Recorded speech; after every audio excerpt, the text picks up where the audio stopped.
चला मित्रांनो, वायुदाब हवामानशास्त्रातलं हे दुसरं प्रकरण येते. एअर प्रेशर म्हणतो आपण.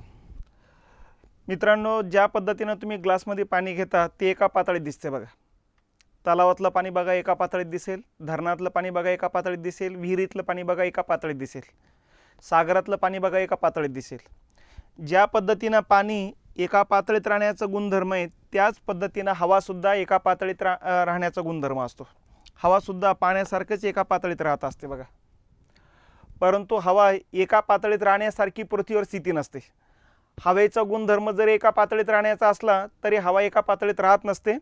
त्याचा प्रमुख कारण म्हणजे हवेवर प्रभाव पाडणारा सूर्य आणि सूर्याची किरणं ही त्याला कारणीभूत असतात. म्हणजे काय? म्हणजे ज्या ठिकाणी सूर्याचं अस्तित्व आहे त्या ठिकाणी सूर्याखाली लंबरूप किरणं पडतात, म्हणजे कमी जागेत जास्त किरणं पडतात बघा. आणि सूर्यापासून दूरच्या प्रदेशामध्ये तिरपी किरणं पडतात. म्हणजे ज्या ठिकाणी तिरपी किरणं पडतात त्या ठिकाणी तापमान कमी असते आणि ज्या ठिकाणी लंबरूप किरणं पडतात त्या ठिकाणी तापमान जास्त असते. ज्या ठिकाणी लंबरूप किरणं पडतात त्या ठिकाणी दिवसाचा कालावधी पण मोठा असतो आणि ज्या ठिकाणी तिरपी किरणं पडतात त्या ठिकाणी दिवसाचा कालावधीसुद्धा छोटा असतो. याचा परिणाम या ठिकाणी हवेवर होत असतो. मग हवेचा गुणधर्म एका पातळीत राहण्याचा असला तरी हवा एका पातळीत राहत नसते आणि त्याचं प्रमुख कारणच हे की हवेवर प्रभाव पाडणारा घटक आहे सूर्यकिरणं. आणि ही लंबरूप किरणं जी आहे याच्यापासून उष्णता जास्त मिळते. ही जी तिरपी किरणं आहे याच्यापासून उष्णता कमी मिळते. आणि याचा परिणाम काय होतो मग की ज्या ठिकाणी लंबरूप किरणं पडते त्या ठिकाणी हवा गरम होते आणि गरम झालेली हवा वरच्या दिशेनं व्हायला लागते बघा. आणि त्यामुळे हवा वरच्या दिशेनं चालली तर इथली हवेची पातळी कमी व्हायला लागते. अशा पद्धतीनं पातळी कमी कमी होत जाते बघा. आणि शेवटी मग लक्ष द्यायला लागतं की या ठिकाणी हवेची पातळी अशी कमी झालेली. मग आता या ठिकाणची पातळी कमी होत गेली आणि वरती जाणारी हवा जी आहे ती वरती जात नसून दोन्ही ध्रुवाकडे लोटल्या जाते आणि दोन्ही ध्रुवाकडे जाताना या ठिकाणी ती सूर्यापासून पण दूर जात असते. त्यामुळे 30 अक्षांशापर्यंत येता येता थंड होते आणि थंड झालेली हवा खाली उतरते. मग इकडची सुद्धा हवा 30 अक्षांशावर खाली उतरते आणि त्याचा परिणाम काय होतो? 30 अक्षांशावर हवेची पातळी वाढत जाते अशा पद्धतीनं दोन्ही गोलार्धामध्ये. आणि या पद्धतीनं या ठिकाणी 30 अक्षांशांवर हवेची पातळी वाढत गेली की या ठिकाणी जो हवेचा भार तयार होतो त्याला म्हणायचं जास्त वायुभाराचा पट्टा. ठीक आहे, हाय एअर प्रेशर बेल्ट.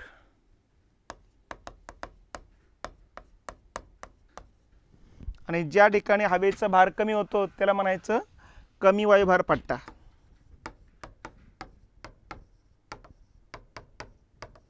म्हणजेच लो एअर प्रेशर बेल्ट.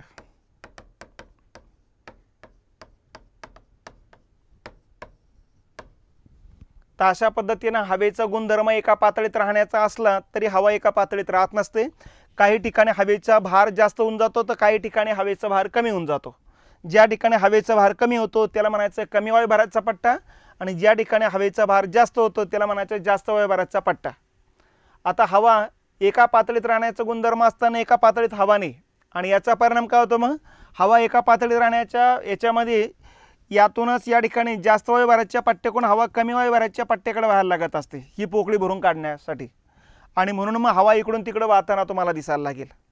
म्हणजे हवा जर इकडून इकडे वाहत असेल तर समजून घ्यायचं इकडे कोणीकडे तरी हवेचा भार जास्त आणि इकडे कोणीकडे तरी हवेचा भार कमी, म्हणून हवा अशी वाहते. हवा अशी वाहत असेल तर समजून घ्यायचं इकडे कोणीकडे तरी हवेचा भार जास्त आहे आणि इकडे कोणीकडे तरी हवेचा भार कमी, म्हणून हवा अशी वाहते. आणि हवाच वाहत नसेल तर समजून घ्यायचं आपण ज्या ठिकाणी आहोत त्या ठिकाणी हवेचा भार एकतर कमी आहे किंवा जास्त आहे. कारण ज्या ज्या ठिकाणी हवेचा भार जास्त असतो किंवा कमी असतो त्या ठिकाणी हवा वाहताना दिसणार नाही. आता समजून घ्यायचं या ठिकाणी आता ही जमिनीची पातळी इथं आपण असो तर या ठिकाणी हवाच नाही आहे त्यामुळे हवा वाहणार नाही. आणि या ठिकाणी जर आपण असो तर या ठिकाणी हवेच्या पातळीचे थर भरपूर आहे त्यामुळं वरतून हवा वाहणार आहे, खालच्या भागात हवा वाहणार नाही. म्हणून या दोन्ही ठिकाणी सुद्धा हवा वाहताना दिसणार नाही. मग आता समजायचं कसं की कमी वायुभाराचा पट्टा आहे की जास्त वायुभाराचा पट्टा आहे? तर ज्या ठिकाणी आपल्याला हवा घ्यावा लागत असेल आपण असं करायला लागलो तर समजून घ्यायचं हवेचा भार कमी आहे, हवाच नाही आहे. आणि ज्या ठिकाणी हवेचा भार जास्त असतो त्या ठिकाणची हवा थंड आहे म्हणून ती थरावर थर आहे. आणि थंड हवेपासून आपल्याला थंडी इतकी वाजते की आपण रुमाल वगैरे कपडे जास्तीत जास्त स्वेटर वगैरे घालण्याचा प्रयत्न करतो. तर स्वेटर वगैरे घालण्याची स्थिती आली तर समजून घ्यायची इथं हवेचा भार जास्त आहे. आणि ज्या वेळेस या ठिकाणी आपण AC लावा, कूलर लावा, फॅन लावा असं ज्या वेळेस म्हणतो तर त्याच वेळेस समजून घ्यायचं त्या ठिकाणी हवेचा भार कमी. मग हवेचा भार कमी असेल तर चारही बाजूनं हवा आपल्याकडे येणार आहे असं गृहीत धरायचं. त्याला येण्यासाठीच वेळ लागणार आहे फक्त. ठीक आहे. आणि हवेचा भार जास्त असेल तर इथून दुसरीकडे हवा जाणार आहे हेही गृहीत धरलं पाहिजेत. मग याचा परिणाम काय होणार आहे, ज्या ठिकाणी हवेचा भार जास्त आहे तिथून हवा दुसरीकडे जाणार आहे, याचा अर्थ दुसरीकडची हवा येणार नाही. आणि दुसरीकडची हवा येणार नाही याचा अर्थ त्या ठिकाणी पाऊस पडण्याची शक्यता नाही. म्हणून ज्या ज्या ठिकाणी जास्त वायुभाराचा पट्टा आहे त्या त्या ठिकाणी पाऊस पडण्याची शक्यता नसते. वर्षभर आकाश निरभ्र राहत असते. आणि ज्या ज्या ठिकाणी कमी वायुभाराचा पट्टा असतो त्या त्या ठिकाणी चारी बाजूने येणारी हवा आहे. आणि चारी बाजूने येणारी जी हवा आहे ती सागरातून येत असेल तर बाष्पयुक्त हवा असणार आहे. आणि या बाष्पयुक्त वाऱ्यापासून पाऊस पडण्याची शक्यता जास्त असते. म्हणून कमी वायुभाराच्या पट्ट्यामध्ये आवर्त किंवा सायक्लोन तयार होऊन पाऊस पडण्याची शक्यता जास्त असते. तर जास्त वायुभाराच्या पट्ट्यामध्ये या ठिकाणी पाऊस पडण्याची शक्यता कमी असते. तर अशा काही गोष्टी आपण हवेवरून समजून घेतल्या पाहिजेत. तर अशा पद्धतीने हवेला भार असतो हे पहिल्यांदा ट्रॉसेली नावाच्या शास्त्रज्ञाने सांगितलेले. हवेबद्दलची ही सगळी माहिती 1644 ते 1660 या कालखंडामध्ये जगासमोर आलेली. तर पहिल्यांदा ट्रॉसेलीने सांगितलेलं आहे हवेला भार असतो म्हणून.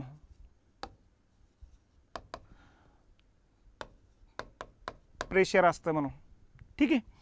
त्याच्यानंतर या ठिकाणी पास्कल नावाच्या शास्त्रज्ञाने सांगितलेले उंचीनुसार हवेचा भार कमी होतो.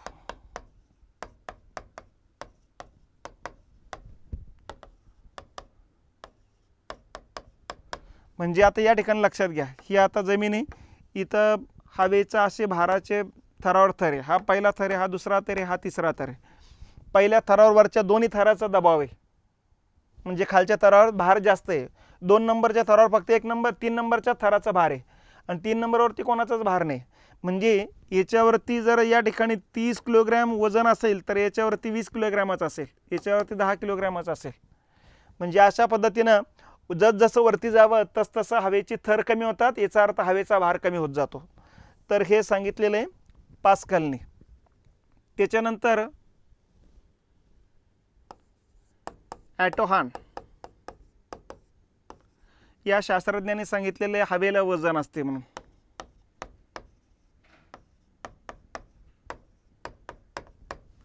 हे ॲटोहानना सांगितलेले. म्हणजे हवेला सुद्धा वजन आहे, बगर वजनाची हवा नसते. मग आपल्याला वाटतं हवेला काय वजन आहे.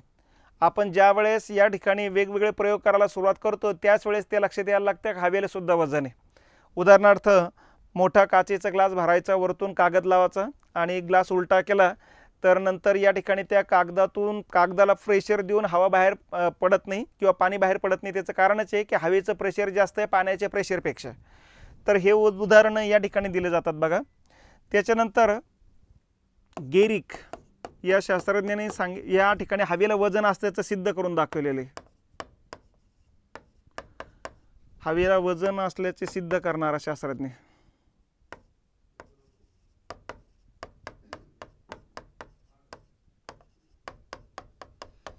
आणि याचे प्रत्यक्ष प्रयोग सामान्य लोकांना उपलब्ध करून देणार आहे गॅलिलिओ. पिसाच्या झुलत्या मनारावरती त्यांनी वेगवेगळे प्रयोग केलेत आणि या वेगवेगळ्या प्रयोगातून त्यांनी सिद्ध करण्याचं काम केलेलं आहे की हवेला वजन असते म्हणून. ठीक आहे. त्याच्यानंतर चार्ल्स नावाच्या शास्त्रज्ञाने नवीन माहिती जगासमोर आणलेली. आणखीन काय माहिती, हवेचा भार व आकारमान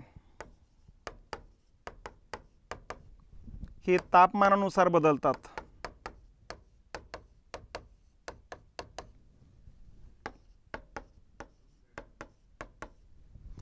ठीक आहे. हवेचा भार आणि आकारमान हे तापमानानुसार बदलत असतात बघा. म्हणजे तापमान वाढलं की हवेचा भार कमी होत जाणार आहे, तापमान घटलं की हवेचा भार वाढत जाणार आहे.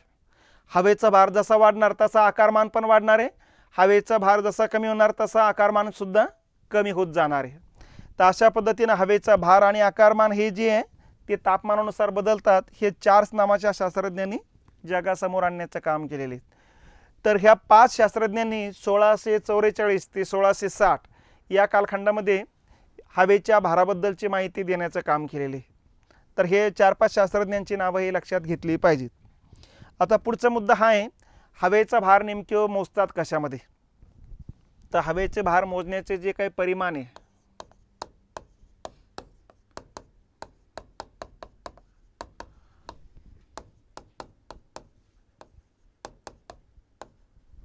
परिमाण म्हणजेच यंत्र जे आहेत ती यंत्र येत असतं बघा वायुभार मापक. या यंत्रामध्ये या ठिकाणी हवेचा भार मोजला जात असतो, ज्याला म्हणायचा असतो बॅरोमीटर. बॅरोमीटरमध्ये मोजलं जात असतं. आणि हवेचा भार मोजण्याचे एकक जे आहेत हे एकक वेगवेगळ्या कालखंडात वेगवेगळं होतं. उदाहरणार्थ सुरुवातीच्या कालखंडामध्ये पाऊंडमध्ये हवेचा भार मोजला जायचं, नंतर इंचामध्ये हवेचा भार मोजला जाऊ लागला, नंतर सेंटीमीटरमध्ये हवेचा भार मोजला जाऊ लागला आणि सध्या मिलीबारमध्ये हवेचा भार मोजला जाऊ लागला. तर हे एककही लक्षात घेतले पाहिजेत. ही दोन एककं जी आहेत ती ब्रिटिश मापन पद्धती आहेत आणि ह्या दोन जे एकक आहेत हे अमेरिकन मापन पद्धती आहेत. तर सध्या अमेरिकन मापन पद्धतीचा अवलंब केला जात असतो. मिलीबारमध्ये हवेचा भार मोजला जात असतो. मग हवेचा भार एक सामान्य समपातळीत कुठे असतो, ज्या ठिकाणी समुद्र किनारा आहे, म्हणजे इकडं समुद्र आहे आणि या ठिकाणी अशी जमीन आहे. तर या ठिकाणी हवेचा भार एक समतल पातळीत असतो बघा. तर किनारपट्टी म्हणतो आपण, ठीक आहे. किनारपट्टीवरती हवेचा भार समतल पातळीत असतो बघा. मग किती असतो, तर सरासरी किनारपट्टीवरती 14.7 पाऊंडमध्ये मोजला तितका भरत असतो बघा, किंवा 29.92 इंचामध्ये मोजला तर इतका भरत असतो, किंवा 76 सेंटीमीटर, किंवा 1013.2 मिलीबार इतका हवेचा भार असतो. या सगळ्या एककामध्ये हवेचा भार समुद्र पातळीलगत किती असतो हे सगळ्या एककामध्ये लक्षात ठेवायचं. कारण कोणत्या एककातलं विचारलं जाईल काही सांगता येत नाही. कारण 2012च्या प्रश्नपत्रिकेमध्ये या ठिकाणी पहिलं सोडून द्या अ ब क, हे दुसरं तिसरं चौथ्या क्रमांकाचं अ ब क नाव देऊन टाकले आणि विचारलं समुद्र पातळीलगत हवेचा भार किती असतो. आणि या हिशोबानं मग खाली पर्याय दिले होते, फक्त अ बरोबर आहे, अ आणि ब बरोबर आहे, फक्त क बरोबर आहे, अ आणि क बरोबर आहे, असे खाली पर्याय टाकले होते. आणि चौथा पर्याय होता अ ब क तिन्ही बरोबर आहेत म्हणून. तर या पद्धतीनं या ठिकाणी कोणत्याही फॉर्मॅटमध्ये विचारलं तर आपली तयारी असली पाहिजेत. तर या चारही फॉर्मॅटमध्ये किती किती हवेचा भार आहे ते लक्षात घेतलं पाहिजेत. त्याचबरोबर हेही लक्षात घेतलं पाहिजेत की समुद्र पातळीपासून तुम्ही जसं उंच जाणार तसं 108 मीटरला हवेचा भार कमी होणार. कितीनं कमी होणार, 1 सेंटीमीटरने किंवा 13.6 मिलीबारनं हवेचा भार कमी होतो बघा. 108 मीटरला 13.6 मिलीबारने हवेचा भार कमी होत असतो. म्हणजे उंचीनुसार हवेचा भार कमी होतो, पण कितीनं कमी होतो, तर 108 मीटरला 1 सेंटीमीटरनं हवेचा भार कमी होतो म्हणा, किंवा 13.6 मिलीबारनं हवेचा भार कमी होतो. म्हणून उंच ठिकाणी अन्न शिजवण्याकरता प्रेशर कुकर वापरतात. अशा पद्धतीनं विज्ञानमध्ये आपण 5वी 6वी 7वीच्या विज्ञानमध्ये शिकलेलो आहे. कारण उंच ठिकाणी अन्न शिजवण्यासाठी प्रेशर नसल्यामुळे अन्न लवकर शिजत नाहीत, म्हणून प्रेशर कुकरचा वापर करून बाहेरून प्रेशर तयार केलं जातं आणि त्यातून अन्न शिजवण्यासाठी मग कमी एनर्जी लागते. कमी एनर्जीत त्या ठिकाणी अन्न शिजलं जात असते बघा. किंवा उंच ठिकाणी जाताना कृत्रिम श्वासोच्छ्वास वापरला जातो. तर त्या ठिकाणी प्रमुख कारण हेच आहे की खालच्या भागात हवेचा भार जास्त आहे, म्हणून आपण अन्न पाणी जे काही पोटात टाकतो ते पोटात राहतं बघा. कारण बाहेरचं हवेचं प्रेशर जास्त आहे, मधलं प्रेशर कमी असतं आणि हवा नेहमी जास्त प्रेशरकडून कमी प्रेशरकडे वाहताना दिसते बघा. म्हणून पोटातलं अन्न पाणी आपलं पोटातच राहतं असतं. पण जसं आपण उंच ठिकाणी जावं, डोंगरावर जावं किंवा खूप उंच ठिकाणी डोंगरावरती आपण शिखराकडे जाण्याचा प्रयत्न केला तर या ठिकाणी वरच्या भागात हवेचा भार कमी होत जातो आणि त्या तुलनेत आपला आतला भार जास्त होऊन जातो. म्हणून प्रवाह नेहमी आतून बाहेरच्या दिशेने व्हायला सुरुवात होतात आणि म्हणून पोटातलं अन्न पाणी बाहेर पडायला लागतं बघा. उलट्या व्हायला लागत असतात, त्याच्यानंतर नाकातून कानातून या ठिकाणी रक्त बाहेर पडायला लागत असतं. त्याच्यानंतर हळूहळू आणखीन वरती गेलं तर आपल्या रक्ताच्या नळकांड्या तुटायला लागत असतात. तर या पद्धतीनं या ठिकाणी वरच्या ठिकाणी जाताना धोके जास्त आहे, म्हणून बाहेरून प्रेशर तयार करून या ठिकाणी कृत्रिम श्वासोच्छवासाचा वापर केला जात असतो आणि प्रेशर कृत्रिमरित्या तयारी करावं लागत असतं. म्हणून वैमानिक असू द्या किंवा विमानात जाणारे प्रवासी असू द्या, तिथं सुद्धा तुम्हाला हवेचा भार मेंटेन करावा लागतो. कारण विमानं हे 3-4 किलोमीटर उंचावून जात असतात ते आणि त्या ठिकाणी हवेचा भार बऱ्यापैकी कमी झालेला असतो आणि म्हणून त्या ठिकाणी कृत्रिमरित्या हवेचा भार निर्माण करून टाकला की त्यानंतर व्यक्तीचं सगळं शरीर वगैरे व्यवस्थित काम करत असतं. तर हे हवेच्या भाराबद्दलच्या बेसिक माहिती लक्षात घेतली पाहिजे. आता पुढचा मुद्दा हा आहे की पृथ्वीवरती कोणत्या कोणत्या ठिकाणी हवेचा भार जास्त असतो आणि कोणत्या ठिकाणी हवेचा भार कमी असतो आणि ज्या ठिकाणी हवेचा भार जास्त असतो त्या ठिकाणी हवेचा भार जास्त का असतो, ज्या ठिकाणी हवेचा भार कमी असतो त्या ठिकाणी कमी का असतो. मग आता यासाठी आपल्याला पृथ्वीची थोडक्यात नकाशा डोळ्यासमोर घ्यावा लागेल. ठीक आहे, ही पृथ्वीवरती या ठिकाणी विषुववृत्त आहे बघा. विषुववृत्तावरती हवेचा भार कमी असतो. या ठिकाणी 30 अक्षवृत्त आहे, या ठिकाणी हवेचा भार जास्त असतो. 60 अक्षवृत्तावर हवेचा भार कमी असतो आणि 90 अक्षवृत्तावर हवेचा भार जास्त असतो. जिथं जास्त वायुभाराचा पट्टा आहे ते निळ्या रंगाने दाखवलेले आहे आपण, जिथं कमी वायुभाराचा पट्टा आहे ते लाल रंगाने दाखवलेले आहे. त्याच्यानंतर इकडं दक्षिण गोलार्धात सुद्धा हवेचा भार 30 अक्षवृत्तावरती जास्त असतो. ठीक आहे, 60 अक्षवृत्तावरती कमी असतो आणि 90 अक्षवृत्तावरती जास्त असतो. दोन्ही गोलार्धात 30 अक्षवृत्तावर हवेचा भार जास्त आहे, दोन्ही गोलार्धात 60 अक्षवृत्तावर हवेचा भार कमी आणि 0 अक्षवृत्तावर सुद्धा हवेचा भार कमी. ठीक आहे, या ठिकाणी 90 अंश दक्षिण अक्षवृत्त आहे, या ठिकाणी 60 अंश दक्षिण अक्षवृत्त आहे, या ठिकाणी 30 अंश दक्षिण अक्षवृत्त आहे, या ठिकाणी 0 अक्षवृत्त आहे, या ठिकाणी उत्तरेकडचं 30 अक्षवृत्त, उत्तरेकडचं 60 अक्षवृत्त आणि इथं 90 अंश उत्तर अक्षवृत्त. ठीक आहे, या ठिकाणी जास्त वायुभाराचे पट्टे जे आहेत अशी जी दाखवलेले जास्त वायुभाराचे पट्टे आहेत. ठीक आहे, आणि जिथं नुसतं अशी पोकळी दाखवलेली आहे लाल रंगाना इथं कमी वायुभाराचे पट्टे आहेत.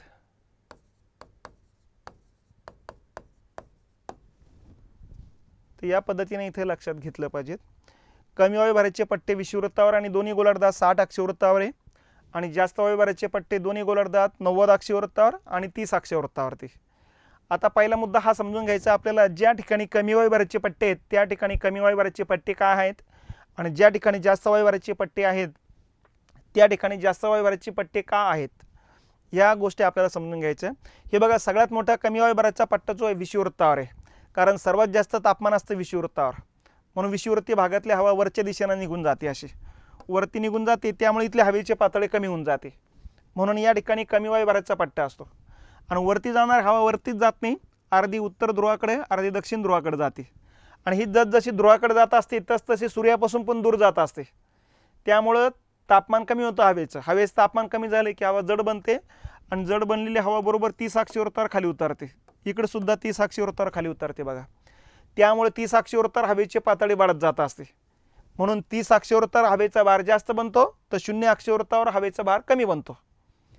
त्याचबरोबर ध्रुवीय भागामध्ये हवा अतिशय थंड असते, त्यामुळे तिथले हवेचे थर वाढतच जातात आणि त्यातून ध्रुवीय भागामध्ये हवेचा भार जास्त होऊन जातो. तर 60 अक्षवृत्तावरती इकडून 30 अक्षवृत्तावरचा हवेचा भार वाढत चालला, 90 अक्षवृत्तावरचा हवेचा भार वाढत चालला, पण मधला 60 अक्षवृत्तावरचा हवेचा भार वाढतच नाही आणि यातून मग तिथं कमी वायुभाराचा पट्टा राहतो. तर अशा प्रकारची स्थिती असते बघा.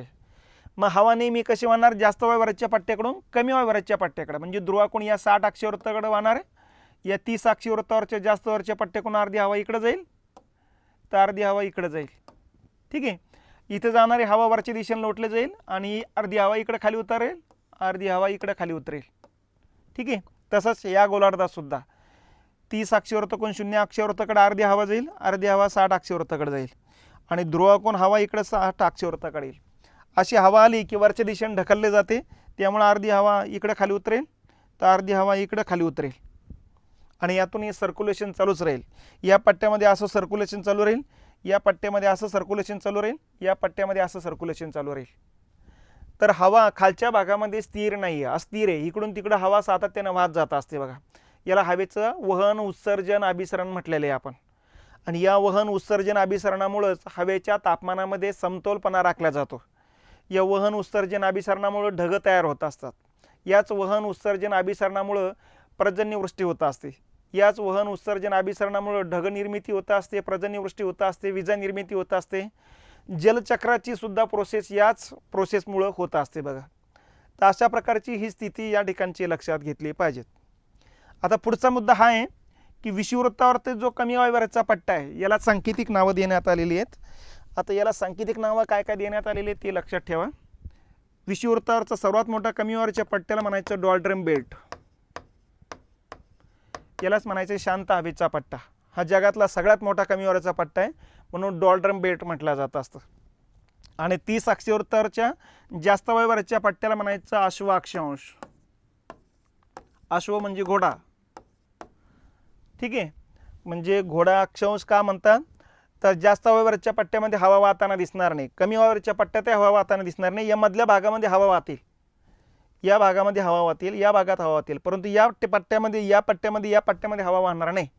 कारण ज्या ठिकाणी जास्त वायवरचा पट्टा आहे तिथे हवा वाहत नाही आणि ज्या ठिकाणी कमी वायवरचा पट्टा आहे तिथे हवा वाहत नाही. मग हा पट्टा म्हणजे एकदम 30 अक्षवृत्त नाही, ते 25 ते 35 अक्षवृत्त आहे, म्हणजे 10 अक्षवृत्ताचा पट्टा येतो, ठीक आहे. आणि या 10 अक्षवृत्ताच्या पट्ट्यामध्ये जर आपण बघितलं तर या ठिकाणी 10 अक्षवृत्ताचा पट्टा म्हणजे 2 अक्षवृत्तामध्ये 110 किलोमीटर आहे. तर 10 अक्षवृत्त म्हटलं की आपल्या लक्षात येऊन जातं आहे आपलं 111 किलोमीटर अंतर आहे 2 अक्षवृत्तामध्ये, आणि 10 अक्षवृत्त म्हटलं ते 1110 किलोमीटर अंतर होईल. त्यामुळं युरोप खंडातून भारतामध्ये विक्री करण्यासाठी घोडे ज्यावेळेस आणले जायचे, जहाजानं आणले जायचे, आणि अगोदरची जहाजं शिडाची जहाजे राहायचे. म्हणजे या ठिकाणी जहाजाला काड्या लावलेले राहायचे, त्याला कापडे लावलेले राहायचे, हवा त्या कपड्याला अडवल्या जाणार, हवेच्या डायरेक्शनला जहाज पुढे जाणार. परंतु या पट्ट्यामध्ये हवाच राहत नाही, त्यामुळं वल्लवाचा वापर करूनच या ठिकाणी पुढे जाण्याचा मार्ग आहे. आणि जहाजावर घोडे भरपूर घेतलेला असल्यामुळे जहाज व्हायचे जड. पाणी या ठिकाणी तो पाण्याचा पट्टा संपत नव्हता, म्हणजे वल्लवाचा वापर करणारे जे लोक होते ते थकून जायचे जहाज पुढे घेण्याकरता. त्यामुळं जहाजावरचं अन्न पाणी संपून जाण्याची वेळ यायची बघा.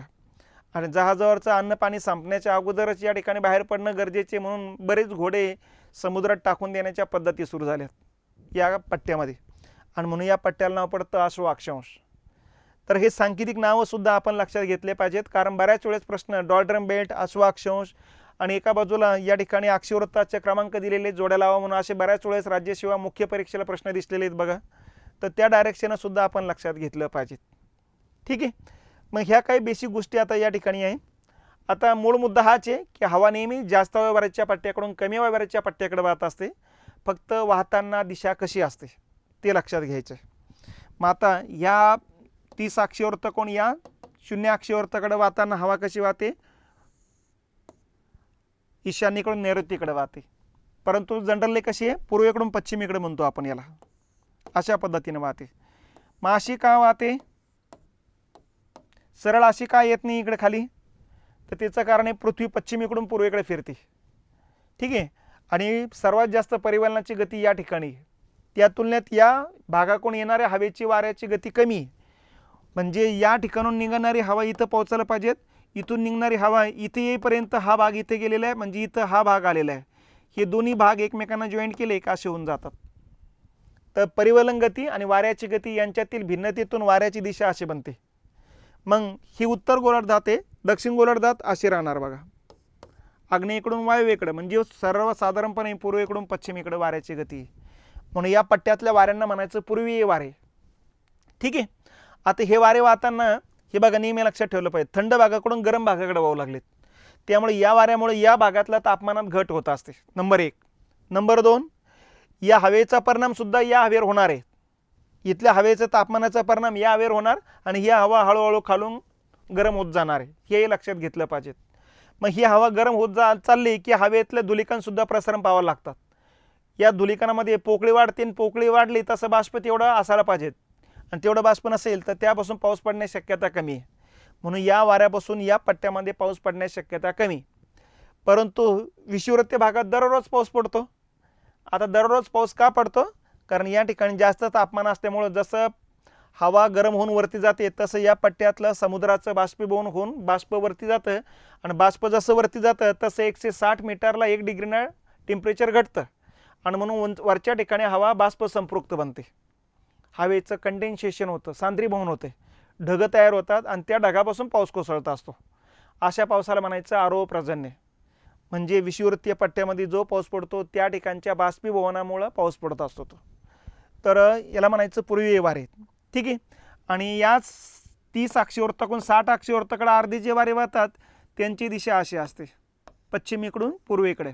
कारण इथली परिवलनाची गती जास्त, इथली परिवलनाची गती कमी आहे आणि त्या तुलनेत वाऱ्याची गती जास्त होऊन जाते, म्हणून वाऱ्याची दिशा पश्चिमेकडून पूर्वेकडे बनते. तसं दक्षिण गोलार्धामध्ये सुद्धा. ठीक आहे. अशा पद्धतीने पश्चिमेकडून पूर्वेकडे वारे वाहत असतात. म्हणून या पट्ट्यातल्या वाऱ्यांना म्हणायचं पश्चिमी वारे, या पट्ट्यातल्या वाऱ्यांना म्हणायचं पूर्वीय वारे. हे पश्चिमी वारे आहेत.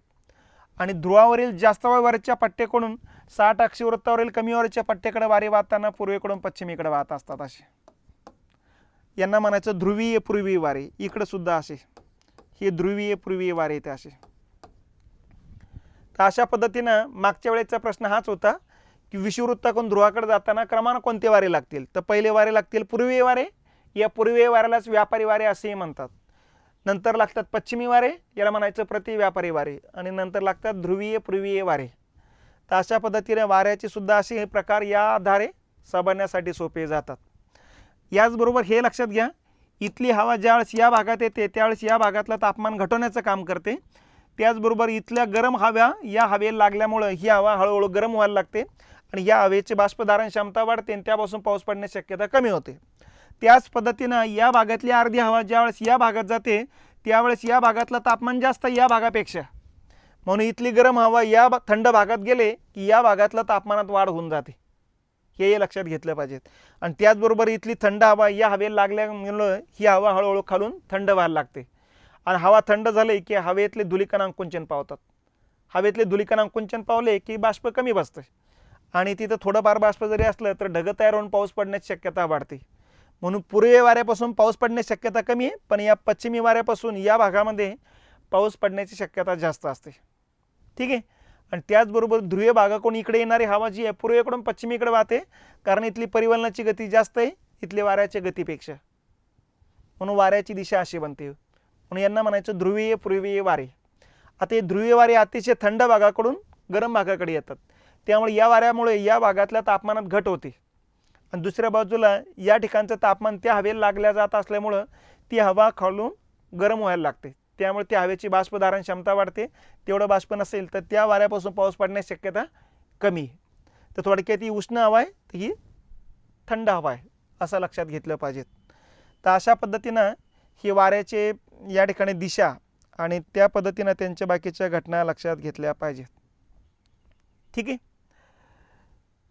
या असे हवेचे समांतर जे काही आहेत पट्टे त्या पट्ट्याचे नावं लक्षात घ्यायचे. विषुववृत्तावर कमी वायुभाराचा पट्टा म्हणतात इक्वेटोरियल लो प्रेशर बेल्ट. ठीक आहे. आणि 30 अक्षीवृत्तावर जो जास्त वायुभाराचा पट्टा आहे त्याचं नाव आहे उपोष्ण कटिबंधीय जास्त वायुभार पट्टा, सब ट्रॉपिकल हाय प्रेशर बेल्ट. 60 अक्षीवृत्तावर जो कमी वायुभाराचा पट्टा आहे त्याला म्हणायचं उपध्रुवीय कमी वायुभार पट्टा, सब पोलार लो प्रेशर बेल्ट.